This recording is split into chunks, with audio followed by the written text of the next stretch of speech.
Tell me one. Go. What's up, weebs? Welcome back to the podcast. All right, I got this. The spring anime 2025, right? Yeah. 6 recommendations of spring anime 2025. Tell me one. Go for it. What's up, Kanye fans? All right, go ahead. Hold on, I'm keeping an eye and making sure this guy's motherfucking mouth ain't open. Hello and welcome to Weebkend, your favorite anime podcast. I'm Angie, and I'm here with my boys, Cesar. Yo. And Sam. What up? And I know in our last episode we discussed the next episode we were supposed to do was a topic of romance animes, but we decided to put a pin on that for the time being. Please stay tuned for that episode in the near future. With your support to keep watching us, we can keep coming up with more episodes for you. So thanks again for your continued patronage. With that disclaimer out of the way, let's move on to the show. As the change of seasons and weather, we're getting into the change of seasons with anime. Damn, this sounds awfully formal. Okay, so it's spring, there's new anime, and we wanted to recommend some of the ones that we liked the most. Yeah, so collectively we picked up 2 shows each, as the rule of thumb, from the spring 2025 season. So we're going to give a brief summary on the series, where you can watch it, talk about our first impressions on the first episode only, and whether we think this is something that you should see or stay away from. But let's start this off with Sam's recommendations. So go ahead, give name of the series, where to watch, summary, impressions. What you got? Sure. So I did have a couple that I was thinking about recommending, but you guys either didn't have access to or didn't have time for. So what actually are my 2 official recommendations are, oh God, what's the full title? Okay. From Old Country Bumpkin to Master Swordsman. Yeah. It's that really awkward kind of fantasy light novel title. But what's really throwing me for a loop is this anime is basically the I studied the blade meme come to life. And that is all I can think of for the title now. Neckbeards and stuff like that. While you were off having premarital sex, I studied blade. Which is exactly what this show is. Yes. I mean, it starts off right off the bat where you're talking about parents, or was mostly the dad. Yeah. Like, where's my grandkids? Jesus. He's like over 30, right? I think he's like late 30s, early 40s. So that means by Japanese rules, he's a wizard. Yes. True. Basically, you have your main character, Beryl, and he is living, way out in the boonies, and he's a sword master. He runs a dojo, and he thinks he's this ordinary dude who just, teaches kids how to wield a sword, and he's kind of been stuck there for his whole life and thinks he's just kind of average, when in reality, he's an amazing sword master. And a lot of his students have grown up and gone away to do really impressive things, and half of them have grown up to be baddie waifus. Yeah, no, seriously, that was the common thing I saw in the first episode, was he was just like being, I don't know if it's just like the super humbleness of being Japanese, or, Japanese creation, not necessarily that he's Japanese himself. It's like, you would think based on this title that it's isekai trash, and it's not, because it's not isekai. Yeah. It still has that, I can't believe it's not a video game type mechanics. Does it though? I mean, I haven't seen I am building up my strength he stat. He clearly said that he has higher stats than the normal human. And everyone has their own kind of techniques. But he's also kind of as I mentioned, humbled, where he doesn't feel he is nowhere as top tier, compared to other people. He's never fought anyone. Yeah, he's never done anything. He's just practiced the whole time. Yeah. He has studied the blade. Because he was going to be an adventurer. I think they established that he was wanting to be an adventurer. Yeah. And instead he decided to take over his dad's dojo. Yeah, I don't know if it's episode 1, but in one of the episodes he did something and he's like, yep, adventuring's not for me. And then he just didn't do it. Mm-hmm. Yeah. I think what puts this above your typical kind of seasonal show, because there are a lot of them. You mentioned I Parry Everything, but there's also just everyone thought I was weak, but I'm secretly the strongest. That's just, there are dozens of them. But if you saw I Parry Everything and watch Country Bumpkin, it's the exact same character. Yeah. They both think that they're just not good at all, but they both practiced one thing forever and they're just really good at that one thing. Yeah. Right. So But what makes this more than that is it's got really solid animation and art design. Yeah. It's Mushoku Tensei looking style, which is, if you haven't seen it, it's really well drawn and memorable. It's and more realistic, Yeah, it's more for realistic, anime. less cutesy less moe. fantastical. Yeah.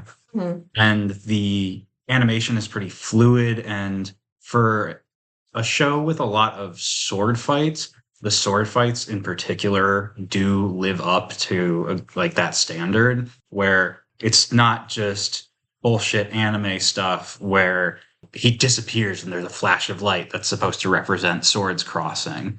It's you actually see what he's doing, how he does it, and how he like thinks through his fights. That was what I was going to bring up. So, like, towards the end of the first episode, when he's going against, what was his name? Henbritz, I think it was like the vice captain. I think so. The blonde guy. Yeah. They show the actual scene, and you're getting a feel of, like, why is it all of these students who are coming out of nowhere saying, oh, he's the best teacher, he's made me something better than where I could have been. And it shows by him just that inner monologue where he's having this challenge. And it's not even like a full-on like stabby fight. It's just like a tap with the wooden sword and that's a point type thing. It's like real thought went into it. It's not just, I'm gonna swing my sword real hard. Other actual sword people that've seen the show said that the sword play is like legit actual sword play. Mm-hmm. Like real sword techniques, not just your typical anime shit. Mm-hmm. Yep. And if you do want some of your typical anime shit, there are some pretty good waifus in the show so far, such as the former student who grew up to be leader of the Adventurers Guild, who's like, hot muscle mommy. Oh, and the other former student. And the other former student. And the other former student. It's like, take your pick. They all want him. Seriously, Chris Hansen's probably foaming at the mouth, though, considering there's such a huge age gap with, like, Alicia, which is, like, head of the I think the Knights or something like that. He's, like, around 40, and she's, like, around 20, which is kind of gross. But the Muscle Mommy Adventurer is only, like, 10 years younger than him, and she's 30. But he also found her when she was younger, when she was a child. It's basically like his adopted daughter. In a way. And she's straight up I don't know if either of them saw it that way. Well, yeah, that's why, like... But he also didn't, like, raise her. He just, like... she lived with his parents for a while. I don't know if that makes it any better, but I digress. I think it's better than, like, the even younger ones. Your parents just groomed her, no big deal. No, I think this is, like, partially targeted at dudes who, like... they want to believe that they're special because they've been working hard their whole lives, but it's also targeted at women who love DILFs. Yeah, I mean, I could see that. Honestly, the biggest thing for me, like I said, that was the most relatable was the opening with, was it Old Man Gardenet? I think is the last name. Yeah. Where his thing's, okay, well, yeah, it's great. You're a good teacher and all, but where's my grandkids? Are you going to give me grandkids? I want grandkids. Meanwhile, old lady, it's just kind of like, oh, well, he'll meet someone. Right? And I'm just... and then as soon as his former student shows up, they're like, go off with her, go. You're no longer needed here. And even beforehand, was that Old Man Gardenet was like, you could start having kids. Maybe with her. Yeah. Or one of our other former students. It's like, all right, you're kind of hitting on the nose, dude. Also, kind of creepy, I'm sure. A little bit, yeah. There's a violation there. I would say that's like one of the drawbacks to the show. Irks. Or icks, I guess. One of the icks. I mean, it's really like the only ick, I think, but it is kind of significant. At least for the first episode, it has been for me. Other than that, sword fighting's great. Animation's been great. I'm liking... Now, I know Beryl, like I said, it might be a little too humble for my taste. Yeah, he's too humble and too dense. Mm-hmm. But like, he just doesn't know that all of these girls want his dick. Well, that too. But, I mean, just off of the first episode, like, I can see him maybe being a little insecure just because he's been a teacher all his time, so he doesn't know his full capacity. But she's like, you could live with me. And he's like, oh, she shouldn't joke about stuff like that. Oh, yeah. No, she's clearly not joking. Oh, the other ick for this show is it's on Amazon Prime, so that fucking blows, but nothing you can really do about it. And even if you have your basic Amazon Prime package, you gotta pay ads. You still gotta watch ads. Yeah. That's good. The main character is voiced by Sanji from One Piece, which is weird. Hearing Sanji talk about swordplay. I was gonna say that ending song by Flo with like that medieval vibe to it. Is it by Flo? I don't watch endings. I don't watch the opening or the ending. I did in this case for the episode just to see how I feel about it. I mean, I know usually a lot of us skip credits, but sometimes some of the songs are so good that they get popular outside of the anime. And I actually enjoyed it, but I feel like I'm going to see a lot of weebs at the Red Fair playing this. I could see that. I mean, you already see them studying the blade. So yeah, it's good so far. It's solid. I would recommend it to most anime fans. That's why it made the list. And what was my other recommendation? Oh yes. This is one that I was actually pretty excited about because I started reading the manga when it started releasing. Kowloon Generic Romance. Yes. So if you're unfamiliar with Kowloon, it was kind of a historical walled city, and it's just a bunch of concrete buildings stacked on top of each other.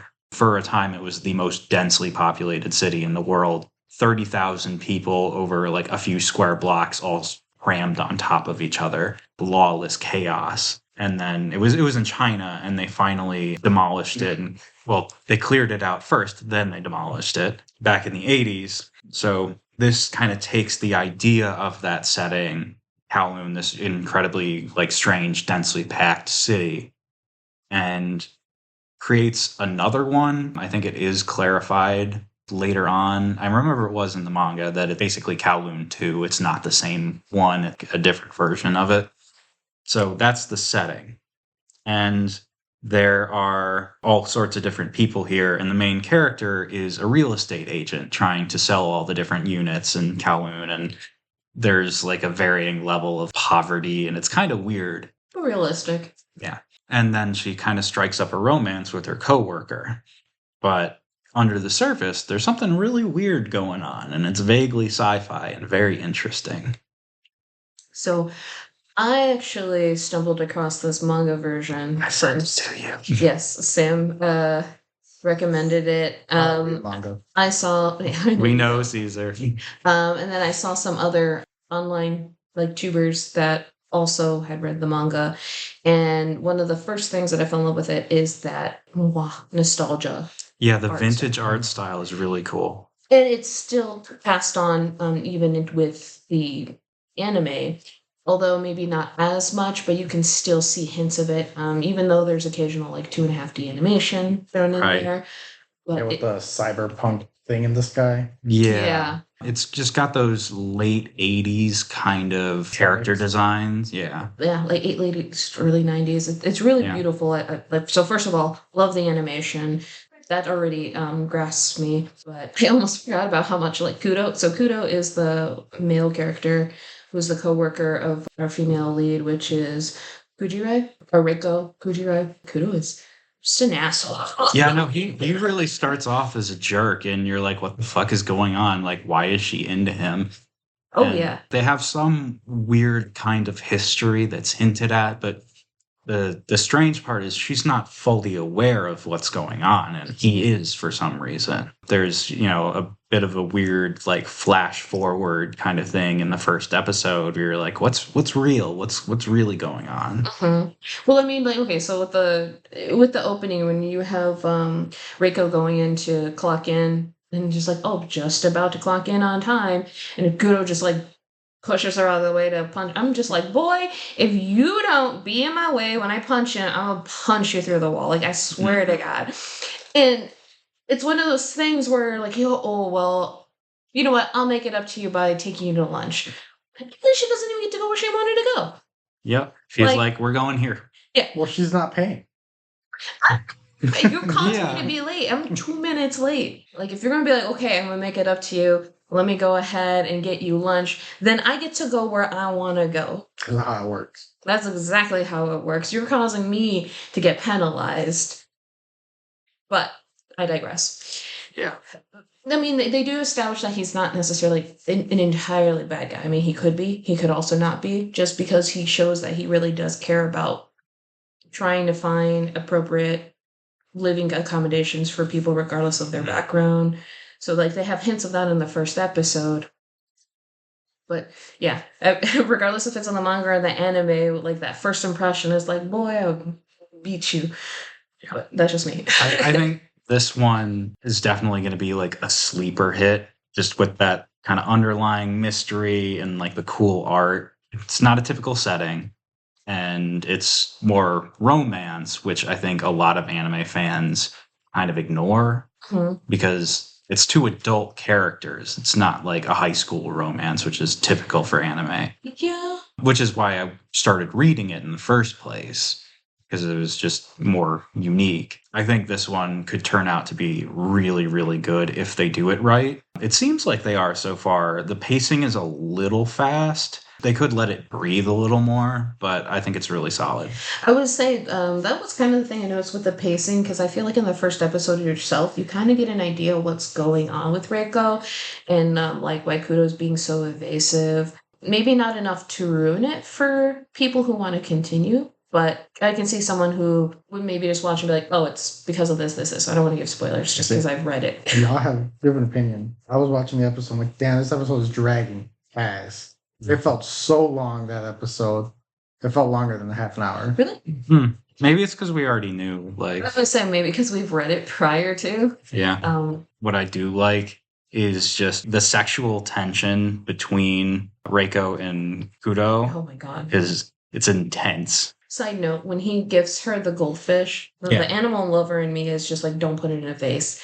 Put it in a nice ass tank. And then it's just like raging on that. They're like, in Kowloon. They don't have a nice ass tank. Bitch, don't be getting goldfishes. I'm gonna put it in the solo cup. Oh man, I'm thirsty. No, Frank, my fish. But anyways, you know what? You might be right though, see, it's just because we've read it before. So it dragged. I'm not saying it was bad. I'm just saying that it dragged.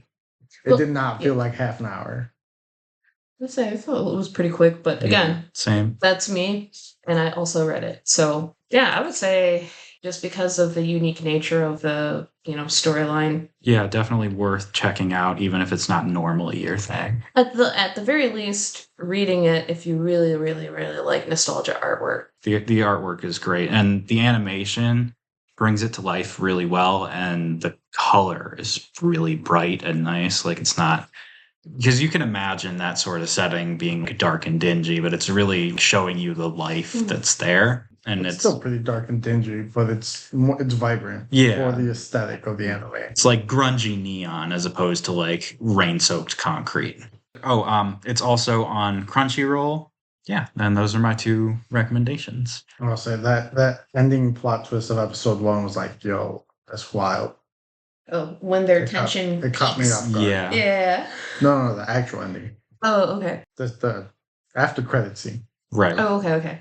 That's actually pretty good. And like I said, the plot thickens, but there is some hint at the beginning of the episode that may tie those two pieces together. That's why I said, even if you only watch the first episode, you might already have an inkling of what's going on. Yeah, it seems like a slice of life romance, but under the surface, there's something really cool going on. Well, thanks for your recommendations. So I'm going to go ahead and move on to Cesar. Bro, what are the two recommendations you had?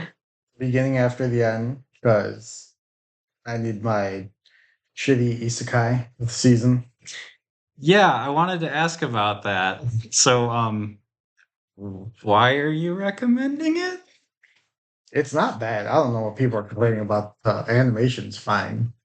I don't know. I only watched the first episode of this. It's like, I might watch the second just because I'm kind of curious, but... It's isekai.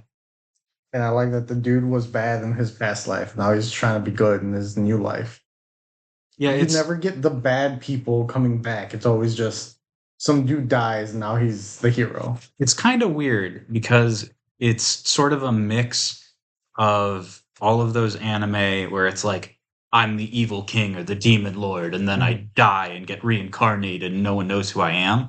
So it's like Misfitted Demon King Academy, except instead of being reincarnated in the same world and being super OP, he gets reincarnated into Mushoku Tensei. Yeah, it's basically Mushoku Tensei without the perviness. No, I mean, that's exactly what it is. Like, the first episode is so close, and not having the perviness should be a plus, but somehow it isn't. It just feels more bland. I would say, I'll be honest, I felt this dragged more for me Same. than Kowloon one, and that's only because you're spending the entire first episode establishing the area. So, you're getting the understanding that he was a king in his former life. He died some way. Yeah, he was somehow. some kind of like ruthless overlord or It was something. like basically Caligula. Yeah, Right. in And he was space. yeah, he was in a sci-fi world without any Yeah. magic, and now he's in a world with magic. And it's a lot more simplistic. And he establishes, they're not nowhere as high tech as my old world. However, they have magic and we don't. Well, okay, Or so we do. that's kind of bullshit. Because he's like, oh, this works like pee in my old world. And it's like, Yeah. pee is fucking magic. It's not real. I will say, having like baby Arthur, which is who he is reincarnated into, Yeah. and having that adult monologue while he's doing typical baby stuff. Yeah, that was funny. Because he's just here like, my back itches. I can't reach it because I have baby arms. Or it's like, I can't control my bladder. I pooped. Oh yeah, the mom's just like, oh, there you are. Like, well, someone needs a diaper change. I don't need it. Okay, maybe I do need a diaper change. I don't think it was established in episode 1. But in episode 2, you kind of you learn why he's such an asshole as an adult. Like when he becomes king. Episode 1, yeah, it's the introduction. I mean, they hinted at him like not having a family or anything. Towards the end of the first yeah, episode. it seems like his character arc in this show is going to be, I'm an asshole, but now I have a family and I care about them. Yeah, basically. Mm-hmm. That's how it's going. Okay. He went from evil king who had no one to now he grew up with the family. Honestly, let's just say Arthur's parents are like the GOAT. Because they're just like super wholesome, super nice. Which is a nice improvement over Mushoku Tensei, because Paul is a fucking asshole. Also, the animation's not that bad. I saw it from something else that we saw that's on Angie's list. They had a really bad moment of animation. Yeah. Like an insanely bad moment of animation in the newest episode.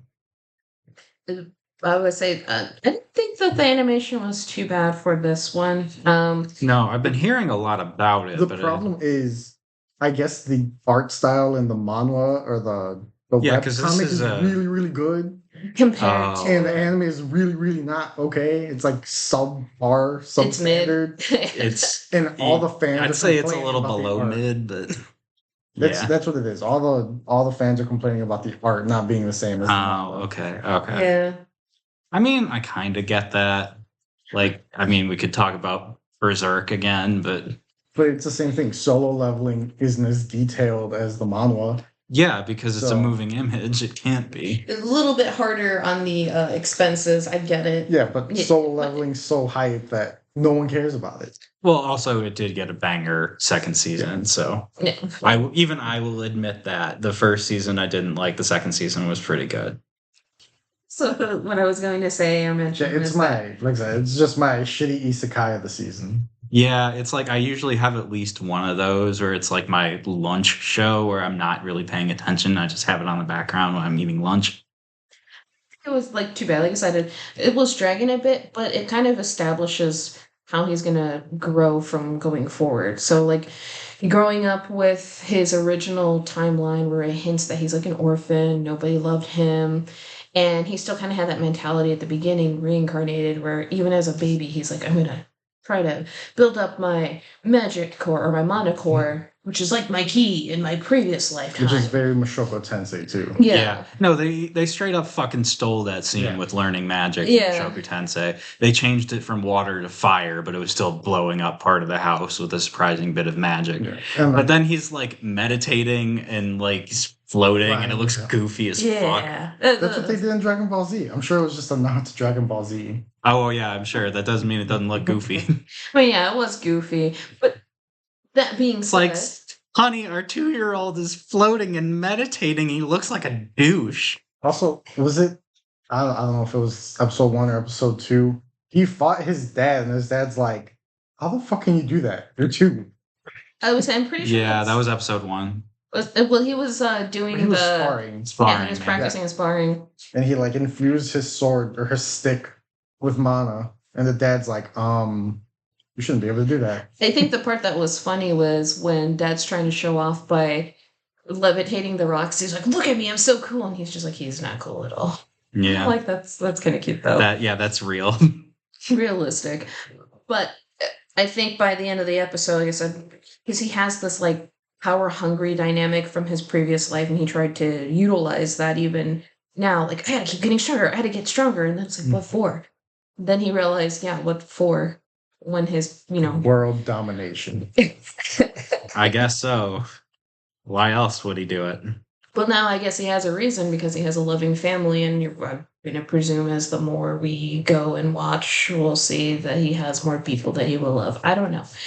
I've only based off of the first impressions of the first episode. It might change. Maybe I'll keep watching it. I don't know. I've got other shit to It watch. gets weird. It got Of weird. course it does. Oh, so it doesn't even like keep that away from Mushoku Tensei either. No, he meets a dragon thing. Does he fuck the dragon? No, the dragon's like 10 times bigger than he is. That doesn't mean that he's not going to fuck the dragon. Yeah, It's where's not a your dragon bard role until it's a now? dragon.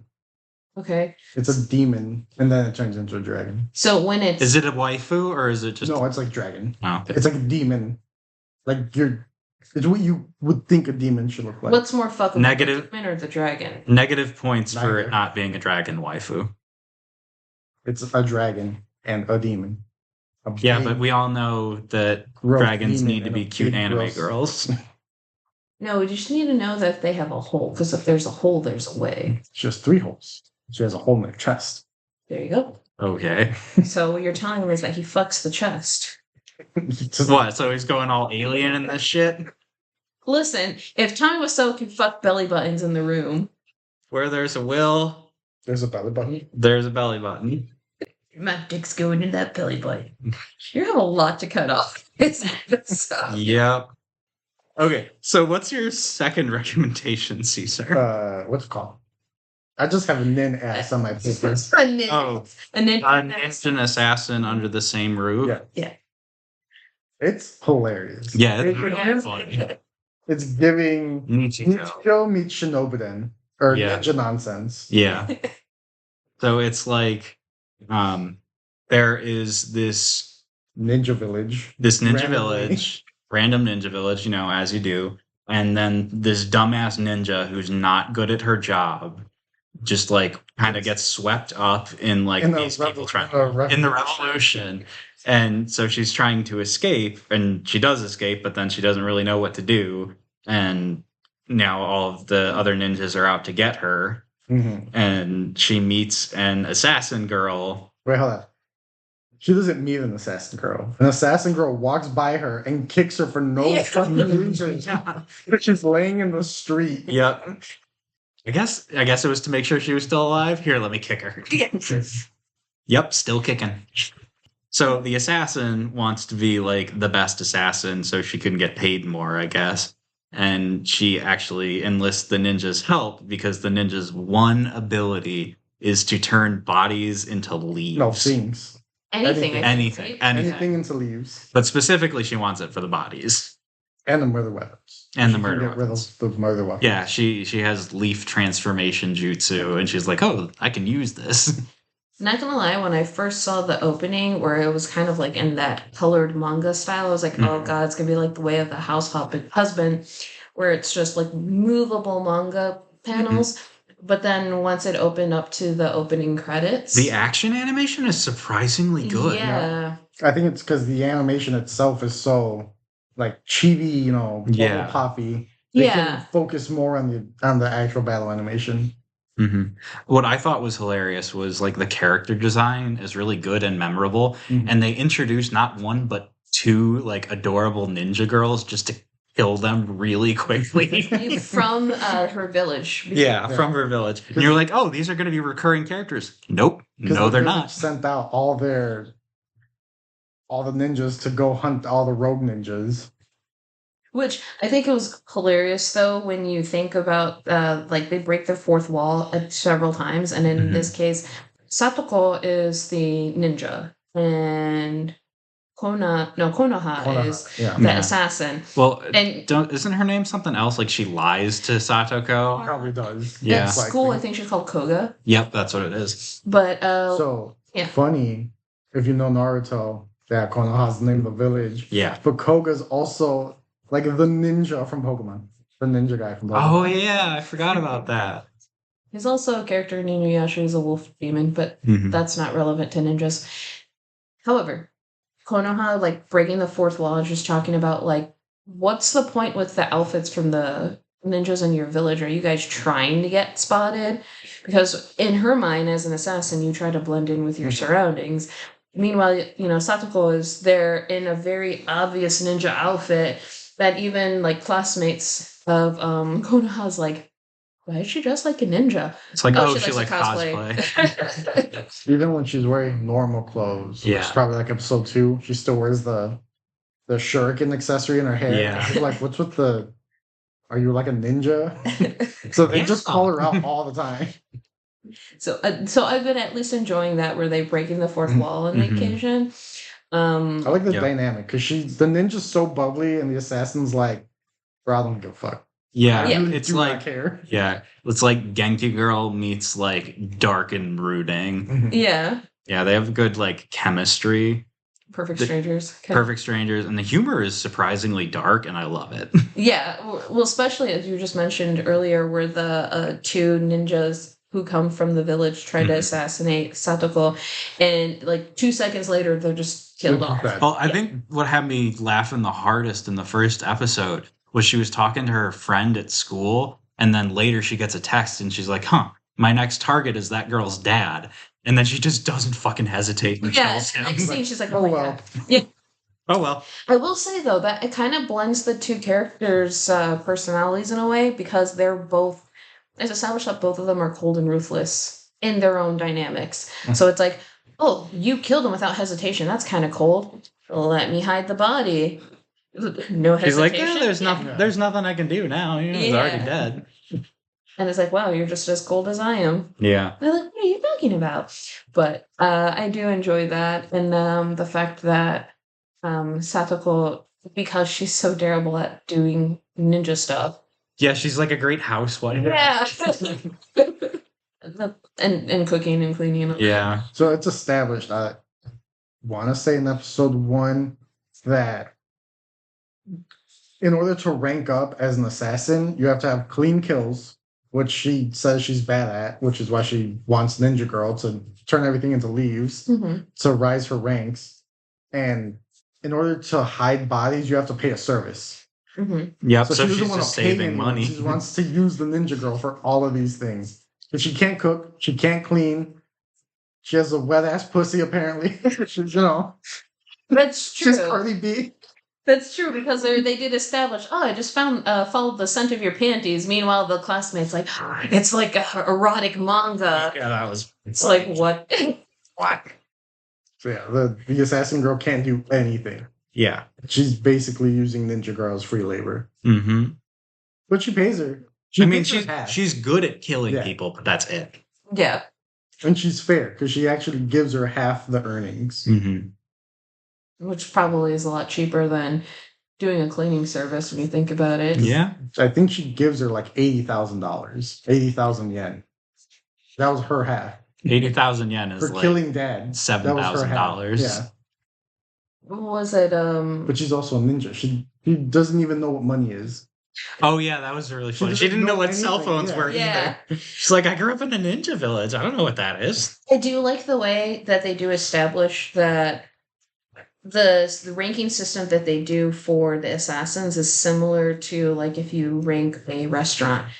Like, Yeah. Yeah, yeah. That was How many hilarious. stars It's do like you have? Yelp What do you for rate? Yeah. yeah. good clean kills. How was your killer today? How many stars would you give them? Delivery was not as it was supposed to be 1 to 2 business days, more like 3 to 4 stars. 2 shurikens out of 5. Yeah, 2 shurikens. That's also established that most likely all the ninjas are also assassins, just not Ninja Girl.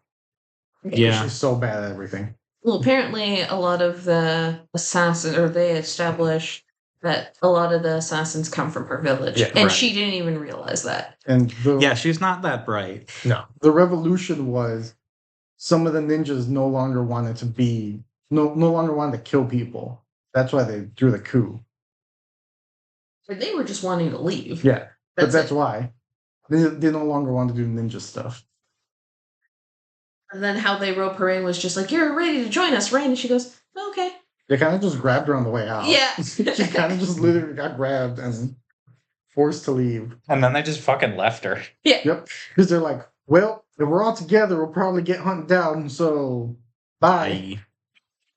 And she's supposed to everybody stuff like, "Wait, hold on." Everyone else was wearing their typical black ninja gear, and she's just in this pink outfit. Mm-hmm.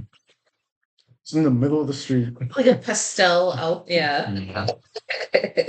Which she also gets called out for not wearing like a ninja outfit instead of wearing this weird, anime-inspired outfit. Which I think works to her favor, though, because, like I said with, was it Konoha, was like, she just really likes cosplay. And then the story she gives her classmate about the cannibals and stuff. Yeah. And then Sadako's like, those cannibals sound scary. Dumbass, of course. Like, whose life is it? I think if you keep watching, I think you'll like it. Because they get more into just all the other ninja characters that ran away with her. Some of them start to make an appearance.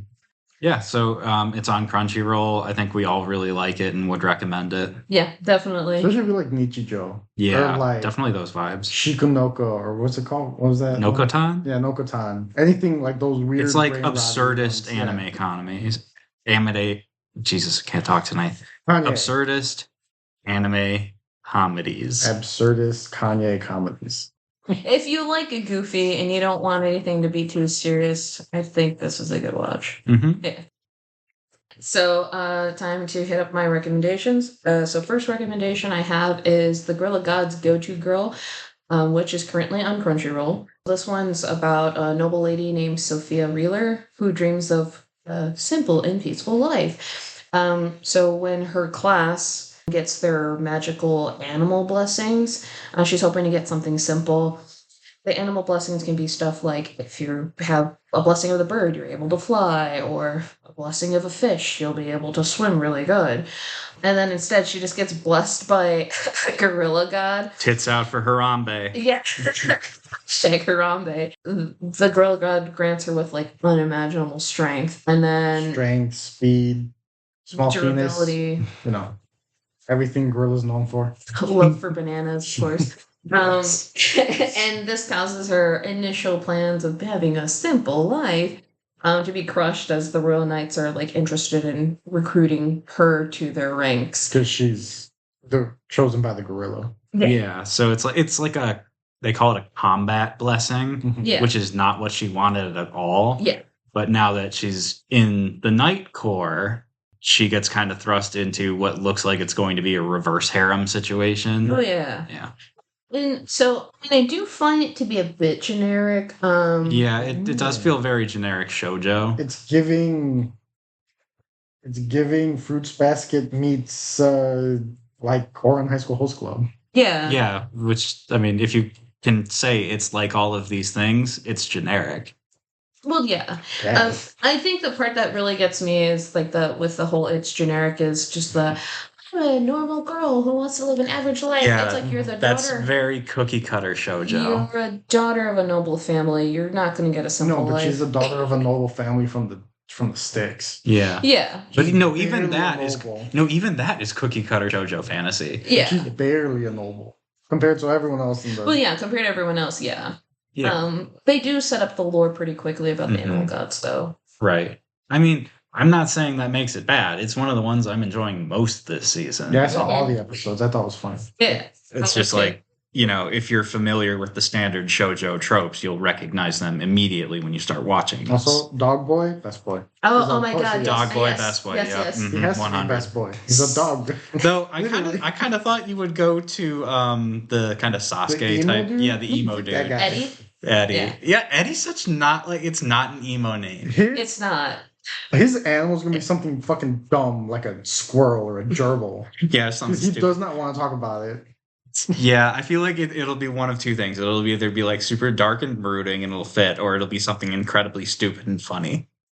What I do like though is like early on, even though she gets blessed with the gorilla, like she instantaneously gets the super strength, and she's just trying to do basic stuff like hold a glass and it breaks, brush her hair and it breaks. She opens the door, Crushes an apple. Yeah, and so this stuff was kind of funny because she doesn't physically change. Yeah, that's She's just strong. yeah. So she just, still has that small petite body, and when they're like, yeah, the knights are interested in you, and she's like the only girl at the training grounds, and they're like, what's with her pose? Like she's getting ready to run, and she runs so incredibly fast, forgets to stop, and slams through the wall. And she's like, oh crap! I don't think she forgot to stop. I think she also got it too fast. got a pretty solid Constitution modifier too. And of course, again, she's still same size, so they're here like, how did she break the wall that big?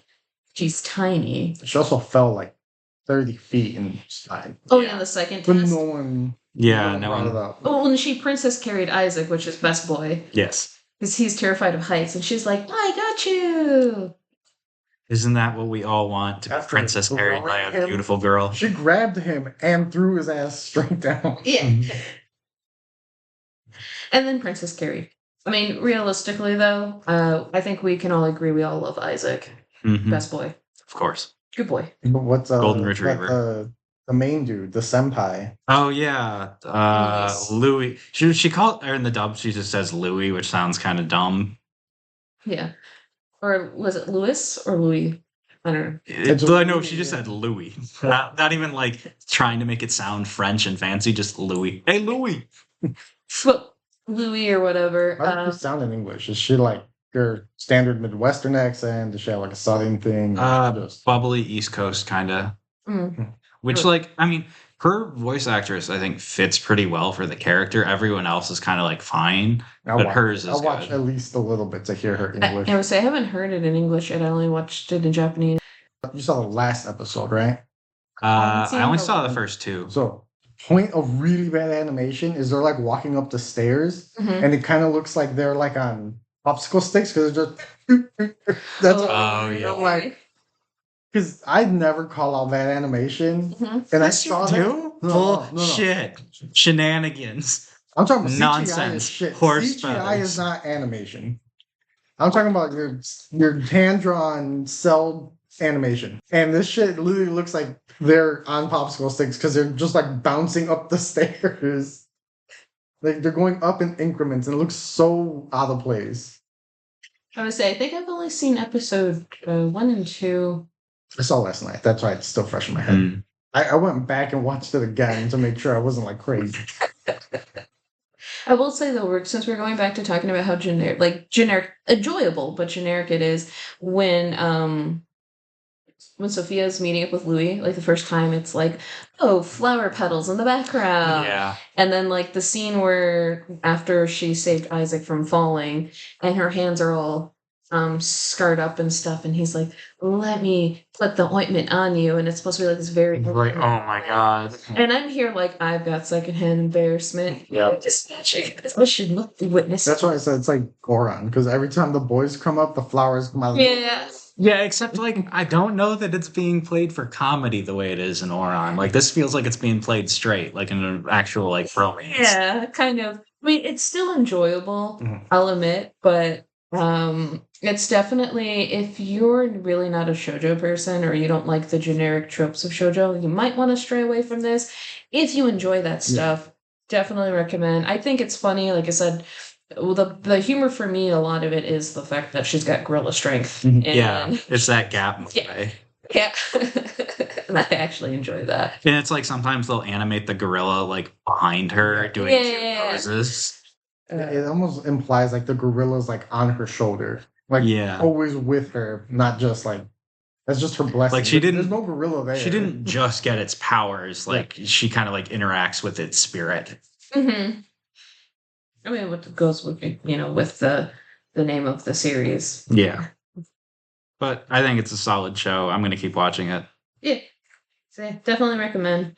The Is she gonna end up with Best Boy? No. No, she she's won't. it's always the first one. It's like first is the worst, and they always pick it. So it's gonna be like the senpai Louis. And it's like, no. Guard and I would say maybe his thing has something with scrolls though, because I almost feel like there was a hint on that too. I don't know. I don't know. He like the main guy is the least interesting guy. Just generic pretty boy. Yep.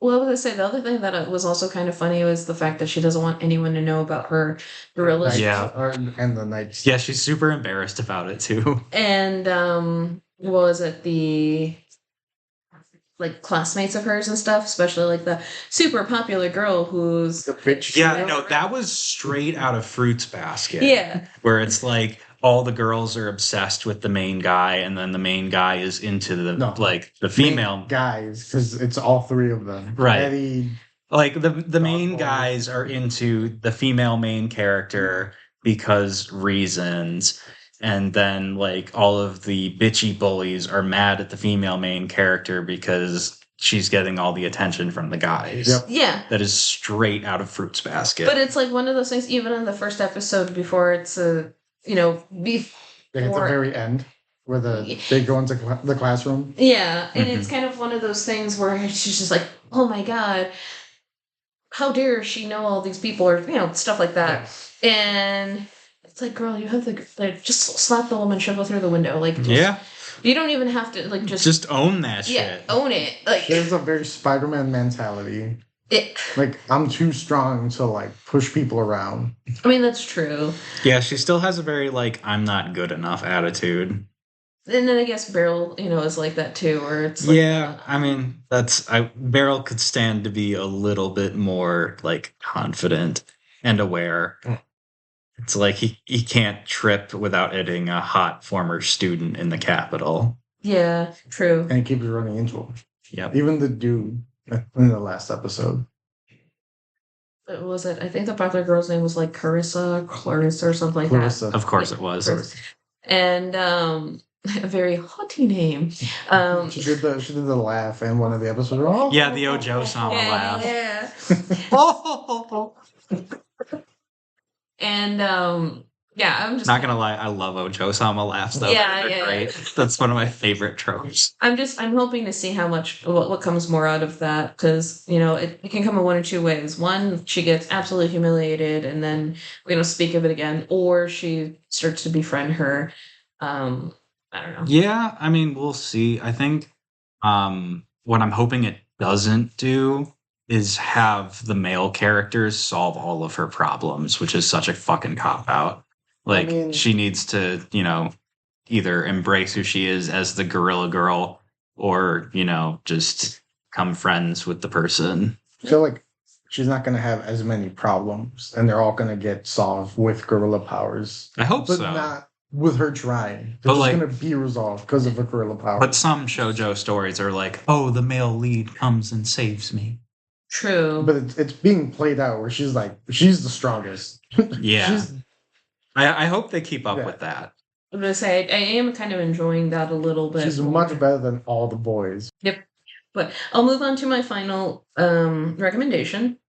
So for that one, it's the Catcher in the Ballpark. It's also known as Catch Me at the Ballpark. Catcher in the Rye. Yeah, it's always weird when like the official English title is different than the title that shows up in the opening credits. Yeah. It's like Catch Me at the Ballpark makes more sense as a title in English, but like Catcher in the Ballpark is literally in the show. Like it's actually on the logo. Yeah, that's of it. on the Yeah. title screen. So this series is on Crunchyroll, and this one is about a weary salaryman named Murata. He escapes his daily work troubles by, doing his favorite pastime of watching baseballs at the Chiba Motor Sun In Stadium. the cheap seats. And the cheap seats. And there he meets a Gyaru, an Urako, which is a beer vendor, who, while she does appear kind of cold on the first episode, you actually find out she's actually a little wholesome Gyaru sweetheart. I personally love my wholesome Gyarus. Yes. So Who doesn't? Oh, season 2 of My Dress Up Darling is coming out, I think, in the summer. Yep. So I'm kind of looking forward to that one too. But Yeah, so anyone looking to fill that void should watch this. She rizzed up business homie. Yeah. She rizzed them up hard. First Real episode, hard. straight up. Okay, so it's like I've only watched the first episode. Same. Do you know, like, if any actual romance develops between them? Because I will be really disappointed if it doesn't. I didn't think it went that way. I thought it was going to be like episodic, like just Yeah, that's the impression that I got, but I'm hoping that it goes back to the two of them. It's episodic, but there is a lot of interactions between the two. okay. So Now- he's recurring, but it's He's- not yeah. his story. Yeah, it's so technically while it does kind of establish that, the background or the, setting point is between Murata, the salaryman, and the Gyaru, Ruriko. It's also about everyone in the stadium in a way. Yeah, the So- second half of the first episode is about like Feels. Yeah. an old security guard who's been there for 30 years and everyone loves him. Mhm. Yada yada yada. And I guess the rest of the series it's just gonna swap around to different employees or Yeah. probably Yeah, the but- players. What it felt like. Yeah, they'll be reoccurring though. So the first episode does establish, as Cesar mentioned, Ruriko rizzes up Murata like right off the bat. He is the type who can't really speak for himself. I would say the first 2 episodes because there's like 3 mini episodes in one actual episode. So the first part is her rizzing him up, being like, "Oh, Dude simped so hard. like real I mean, hard. it'd be hard not to. And the other girl was right there. Yeah, and the second episode, and he was gonna, or the second part of the episode when he's like, "Oh man, I want another beer," but I don't want to seem desperate talking to Ruriko, so then he was about to go to another like vendor girl, and Ruriko's like, "Hey, I'm right here. If you need another one, just let me know." So you're cheating on me already? Yeah, I mean, Japan does love that NTR. no, for real. Watching it,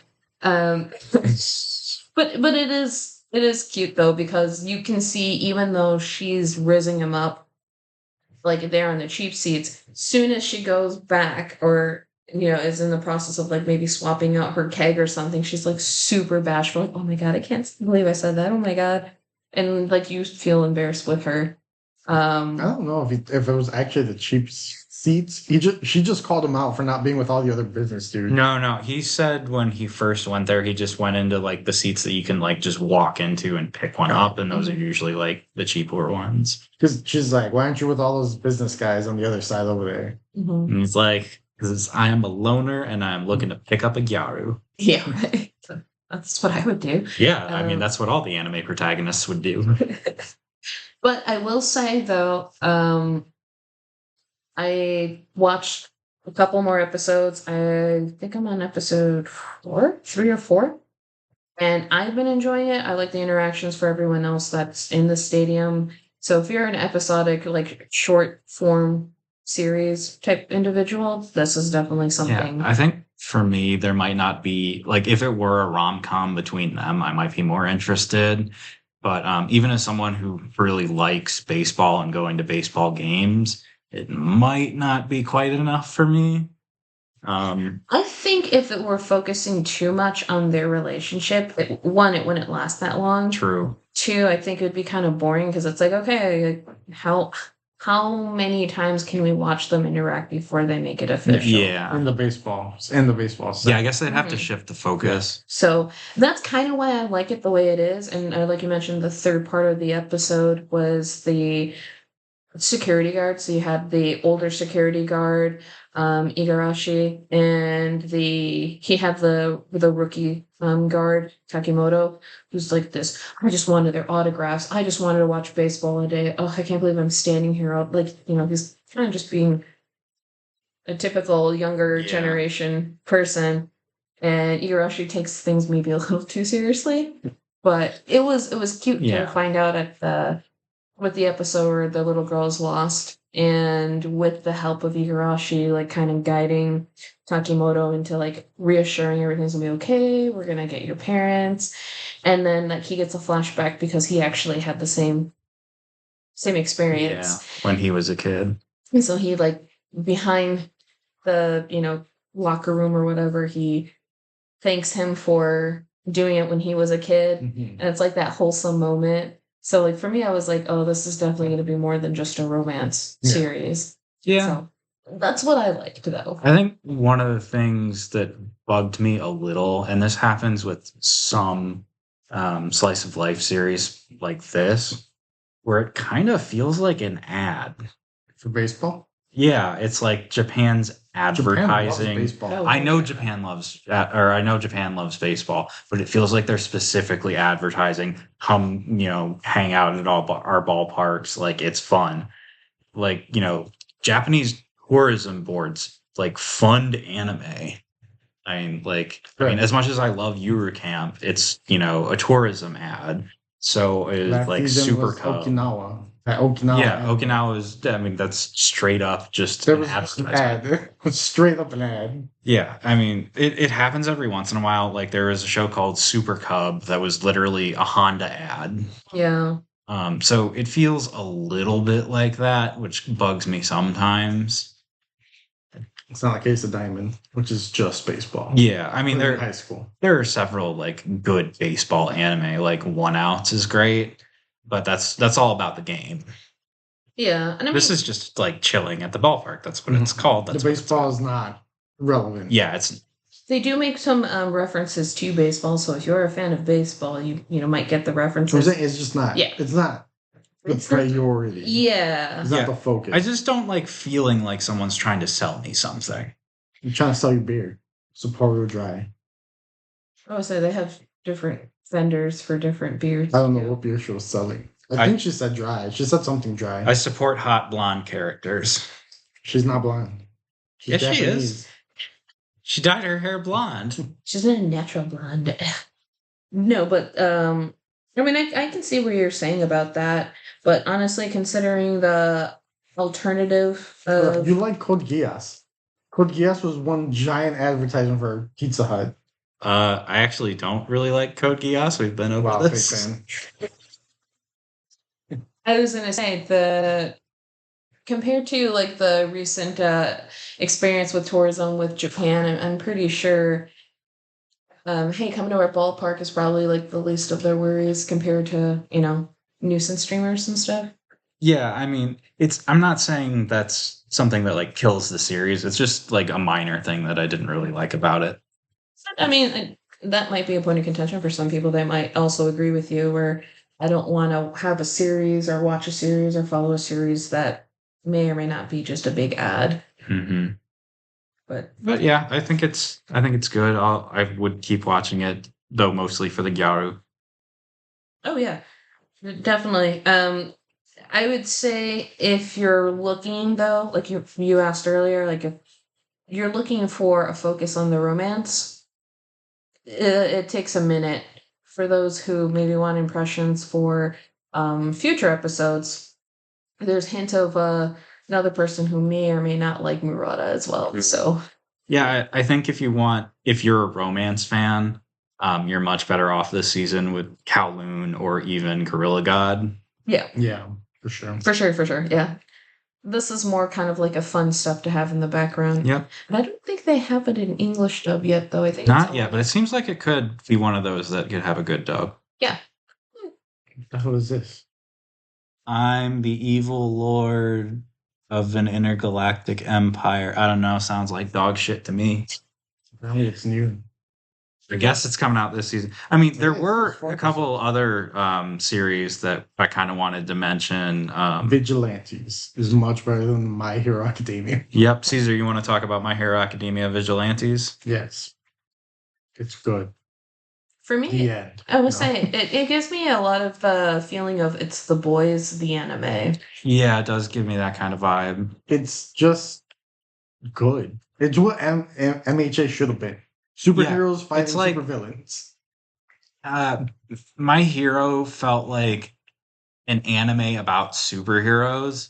Like it had all of the bullshit anime shonen tropes that got really old really quickly. The problem was the setting. If it was, they shouldn't have said it in high school. They shouldn't Yeah. have said it in school.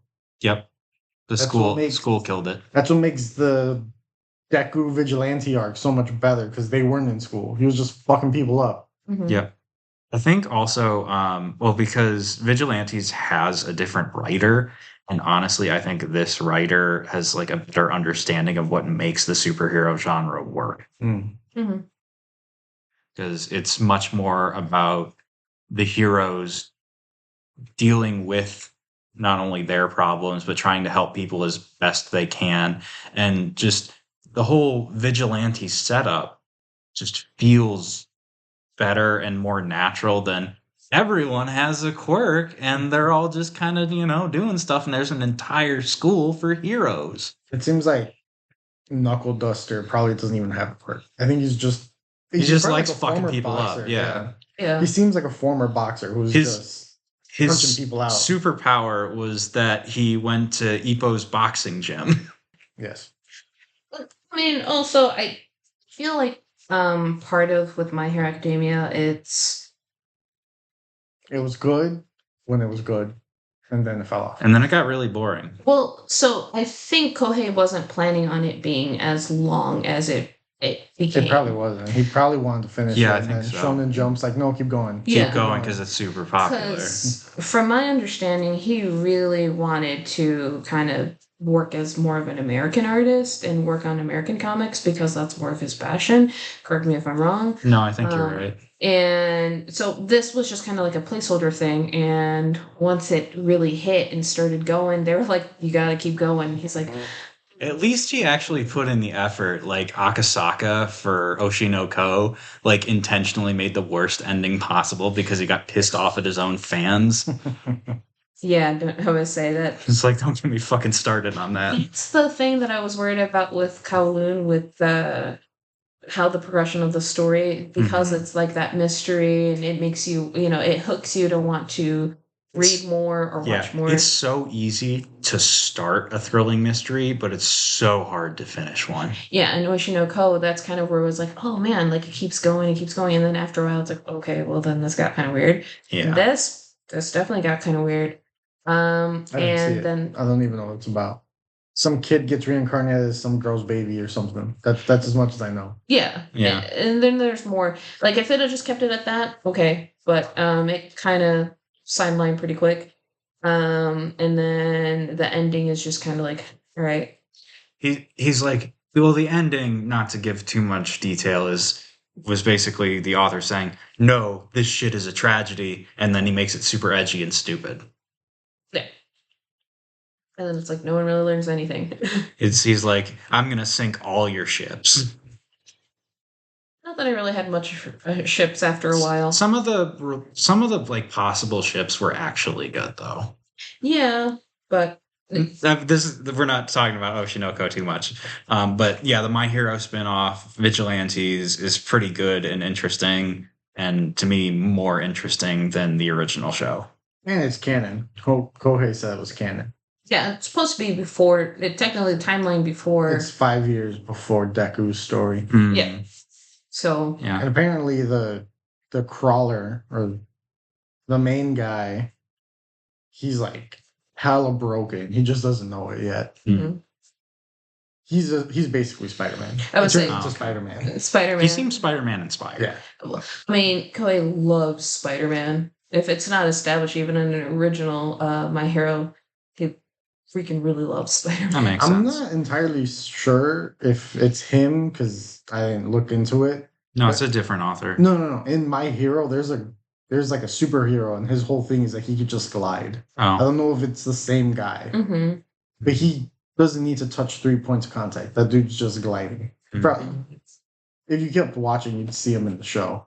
All he does is just glide around the streets, not doing anything throughout the entire story of MHA. He's just kind of in the background. Yeah. I think about, and this is getting off topic, but if you've ever watched the Beatles' The Yellow Submarine and the opening credits with Eleanor Rigby, and you just see the yellow submarine just subtly in the back. Yeah. One of the other ones I was originally going to recommend, but then Angie didn't have access to it because it is on Max, because Toonami is stupid, is Lazarus, which is the new anime from Shinichiro Watanabe, who is the creator of Cowboy Bebop and Samurai Champloo. So basically, this one is about a near future sort of Earth it's not entirely clear when exactly, but it's like they have futuristic cars and some sci-fi shit. This brilliant scientist creates this wonder drug that's like a cheap, effective, habit forming, no side effects painkiller. And everyone all around the world starts using it. And then scientist disappears. And 3 years later, he shows up and says, "Oh, this drug that you've been taking this entire time will become poisonous and you'll all die in the next month unless you can find me and convince me to, give you the antidote." Which is a pretty interesting hook, I thought. And then this, ragtag group of criminals have to try and find him. So it's an interesting setup.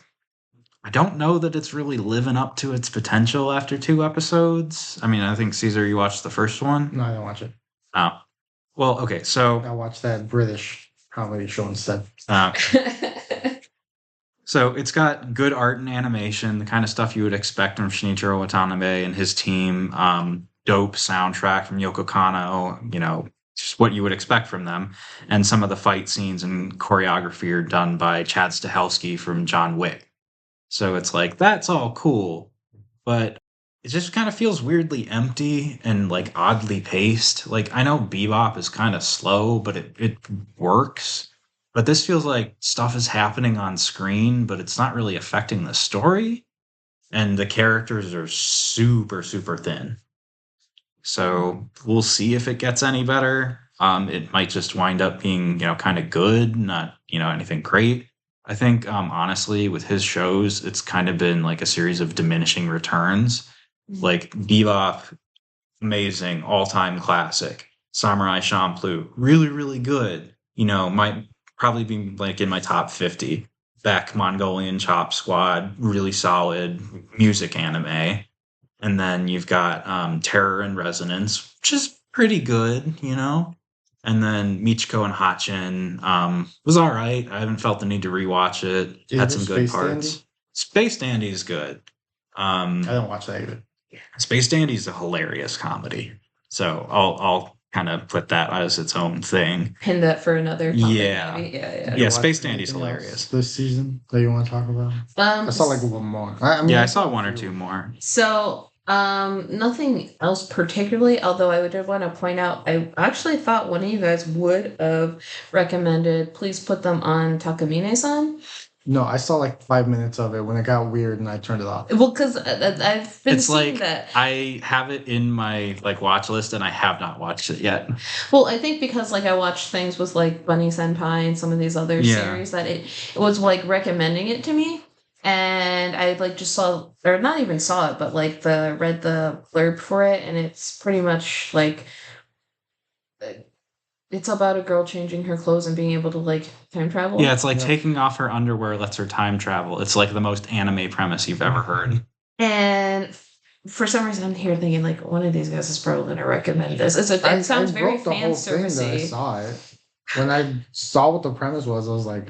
Because within the first 2 minutes, it's full nips. I'm like, I can't watch this in the living room. With my dick out? My lotion's downstairs. No, I saw that part where because the dude's just trying to eat lunch in the gym room. And I was like, this is weird that this is on Crunchyroll, and I just stopped watching it. Yeah. I don't know. Because he watched her take off her underwears or something like that? It's very hentai coded in the art style, too. Yeah. Which threw me off in the beginning as well. Yeah, no, it looks like Overflow. Yeah. It's very hentai coded. I mean, like I said, I haven't watched it yet or anything. I was reading the blurb for it, but I was this might be one of the recommends. But then when you guys gave me your list, I was like, oh, it's not here. Yeah, so we're not the because we were only picking 2. I mean, if we were doing 3. No, I mean, I have a couple others that I like that I actually like. I'd probably pick the Unaware Atelier. Oh yeah, I remember you talking about that one, but I didn't get the chance to watch it because it's also your typical non-isekai trash. It's not isekai. I can't believe it's not isekai. But it feels like it because the main character, whatever his name is, he comes from like the final village Mhm. in the world. So he's, yeah, like, now I just- remember you talking about it. There's OP because he already lives in like the worst place possible to Yeah, live. it's like that anime from a couple years ago. The supposed kid from the last Dungeon Boonies Yeah. showed up in a starter. It's more or less the same shit. Yeah. Yeah, it's like the exact same thing. So like he gets kicked out of his party because his party is like, you don't do shit, you can't fight. So they kick him out of the party, not knowing that he's the only reason that they got S class, S rank, because he did everything. Of course. But I feel like that's so typical. He Like, didn't do the fighting, but he did everything else. so it's basically like every Banished from the Heroes Party Yeah. series out there. He's taking on odd jobs, and he completes the odd job so fucking well within such a short time. He just keeps thinking he gets fired. Okay, that's kind of funny. Because they're like, we need you to repair the wall on the east side. It should take about 2 weeks, and he does it like in 3 days. And they're like, you gotta fucking go. We got other people to pay. But they don't tell him that, Right.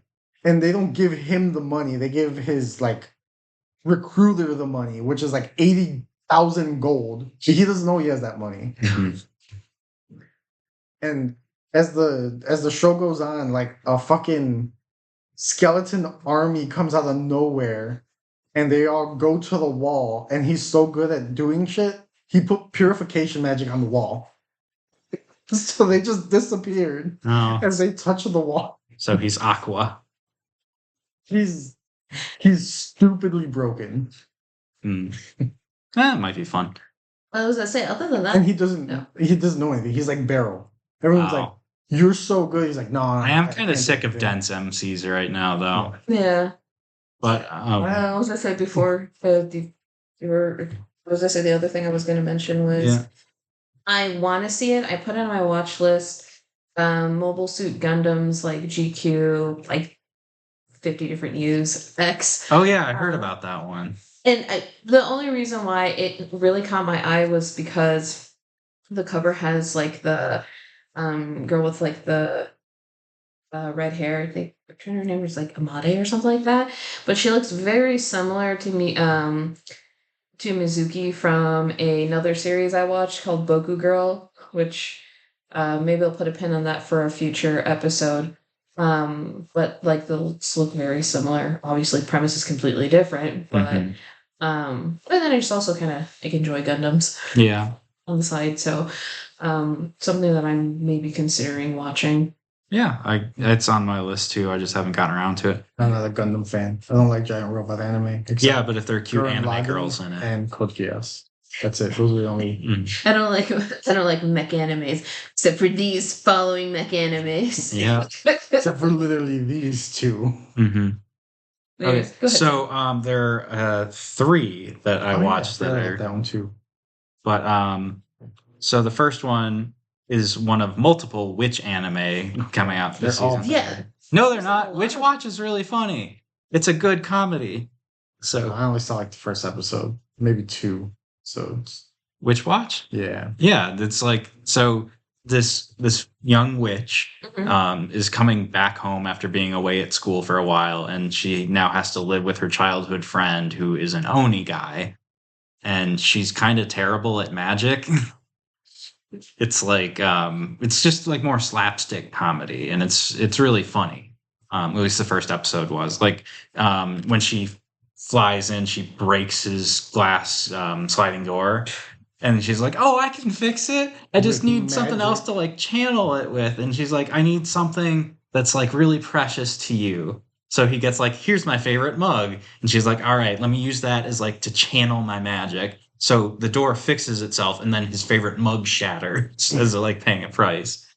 Or she's like, "Oh, I know a spell that'll make me like paper thin." And then she winds up stuck between a wall, and they have to get her out before she dies. Correct me if I'm wrong, Cesar. Is that the one with the guy who he's an Oni, but really has no distinct features that he's an Oni except that his hair is spiky or Yeah, something? he has like one central Yeah, spike I on think the top of his head. he has like an Oni like form that we just haven't seen, but he does have the like distinct like super strength. Mhm. But He yeah. also has a Spider-Man mentality. I can't do shit because I'm too strong, so I just don't. Well, because it's like when he was a kid, he couldn't control his strength and he hurt a bully really badly. Which is probably the guy that's bullying him now. Yeah, but he gets back at him in a really great way. But yeah, I thought it was a really solid first episode. I'm going to watch more of it. It's okay. Better There's, than the other one. yeah, The Witch Bad something. yeah, the Witch Tears one. That wasn't Which particularly. one? No, I'm talking about Once Upon a Witch's Death. Yeah, that one's fucking dumb. Yeah, I don't want to talk about that one. There's The Two Perfect Saint, which is like a good like otome isekai. It's not isekai, but like it's Cute. shoujo kind of. So these two sisters are both like the saintesses of this country, and like the older one is like a kudere where she can't like express her emotions, but she's really good at her job. And then like asshole prince likes her more attractive younger sister, so he sells off the older sister to the neighboring country. Okay. And then as soon as she gets to the neighboring country, they're like, "You're wonderful and we love you." So it's like a pretty chill, like kind of shoujo fantasy show. It's cute. It reminds me of Freerin. A little, yeah, because she's like can't express her emotions. She doesn't know what's going on. It's like, do you remember the Saint's magic power is omnipotent? It's a little bit like that one. So it's like, I'm getting all this love and attention. I don't know what to do with it. Yeah, basically. Okay. Also, her faces are great because she's like, Yeah. Yeah. Also, there's a maid who is best girl. You would say that. Of course. All right. The last one, though, is I only saw it because it's on High Dive, which I still have because I'm trying to finish other shows on High Dive before I cancel it. But it's called Rock is a Lady's Modesty.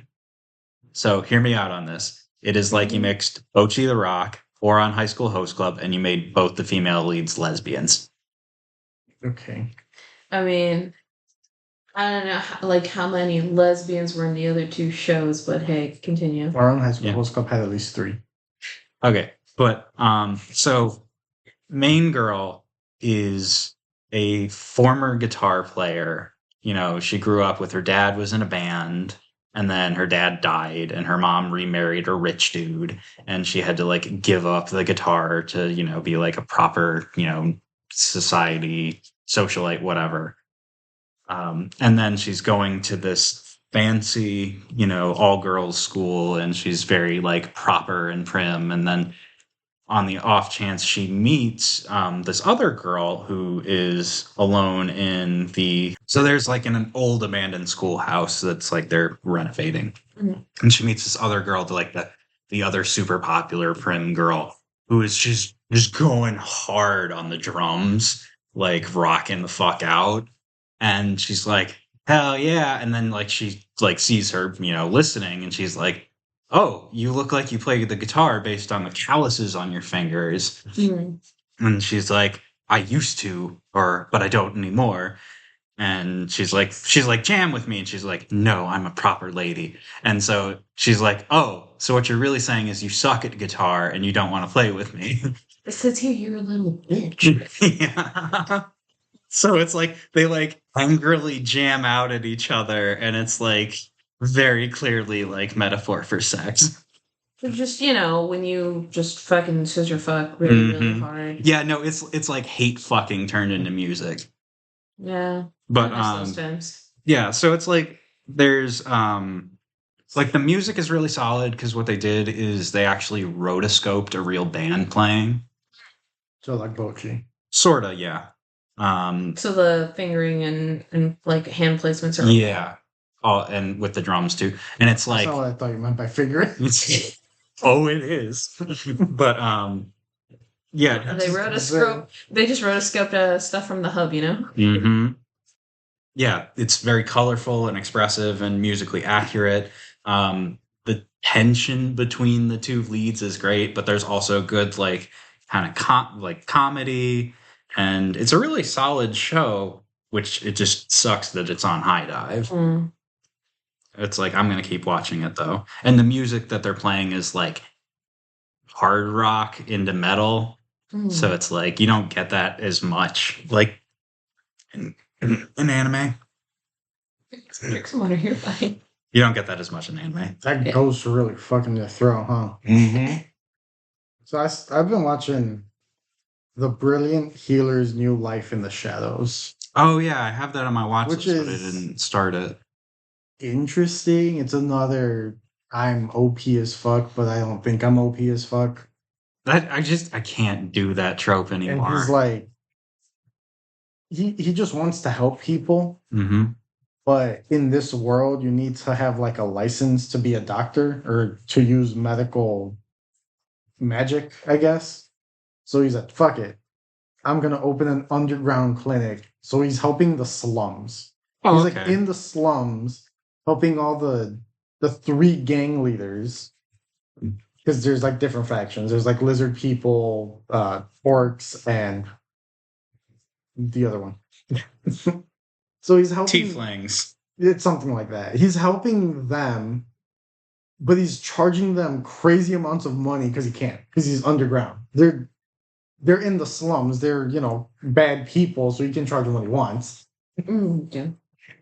I don't know. So, Okay, yeah. It's you interesting. sold me on it. Sounds it's interesting. an interesting premise. Yeah. He needs a place to stay, so he finds like this random ass abandoned house in the middle of like a abandoned village. And As you do.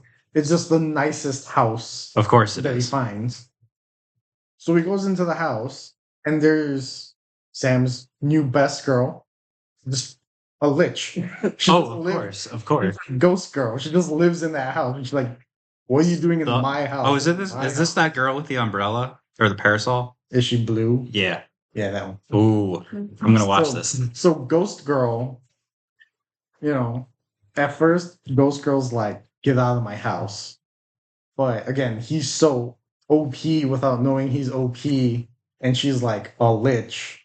She's S rank monster. He stops her attack without trying, because of course he can. Of course. He basically purifies her, and she's like, "Oh shit, I guess I won't fuck with you. You live downstairs. Don't go upstairs. That's my house. That's my half of the house." All right. Yeah, I'll try that out. I think Everybody wants to fuck him. Yeah, Just even the young elf girl who he saves, of course. she wants to fuck him. By young, do you mean like? Yes. Oh no.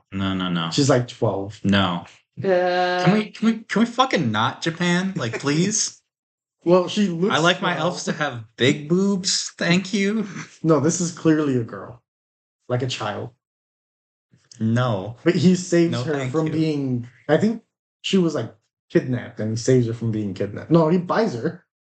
Some dude's like Of kicking her. fucking course, it's Isekai saved a girl from slavery, now she loves you trope. Yes. It's so fucking gross and it shows up all the time. He gets kicked out of his party because of course he does. Mhm. They give him 1 gold coin to survive. He runs into some dude just beating his elf girl slave, and he buys the elf girl. And then she wants to fuck. Of course. And the lizard girl wants God to damn fuck it, him. like why couldn't you have just like stuck with the hot lich girl? Like come on. Or made like an older elf girl. Like come on. And they're all encouraging the elf girl to be like, "Yeah, go for it, go for it." Interesting. Anyway. All right. Thanks everyone for the recommendations. That's all the time we have today. We've here been plenty. So thank you all for joining us. Don't forget, like, sub, leave any comments for any future episode suggestions, or if you don't agree with any of our recommendations. Yep, Caesar's takes are terrible. Make sure you say that in the comments. Now, guys, see ya. See ya.